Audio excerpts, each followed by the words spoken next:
Ұстаздық еткен жалықпас, үйретуден балаға деп бекер айтылмағаны айдан анық. Осы бір орайлы сәтте болашақ ұрпақтың сапалы білім алуына салмақты үлес қосып жатқандардың жұмысына бас пармақпен баға берілді. Аянбай еңбек еткендер ешқашан ескерусіз қалған емес. Мәслихат хатшысы Нұрланбек Назаров мұғалімдер мен мектеп директорларын марапаттап, көңілдерін бір марқайтып тастады. Нөмірі 66 мектептің мұғалімі Кәрімжан Камалов 15 жылдан бері бала тәрбиесімен айналысады. Өз ісіне адал берілген ұстаз әр табысталған алғыс хаттың өзіндік орны ерекше дейді. Бізде мектептерде бұдан да ары қарай жемісімізді әдіс алмасу арқылы, жаңа өздеріңіз білесіздер, қазіргі биылғы оқу жылынан бастап жаңартылған оқу бағдарламасы бойынша жұмыстарымыз бәрі күрделеніп жатыр.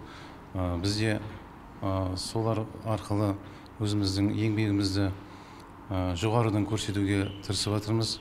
Көрсетілген құрмет ұстаздардың мерейін үстем етті.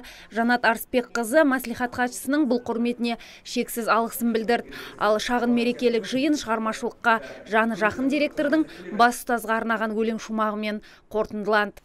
Еліңіз бойыттық Алатаудай, мұғалімдер мейрамын ұмытпаған, өз ісіне өзгеден ұлық маман. Жанат Арысбек қызы жасасын, директорларды ұмытпай ұлықтаған деп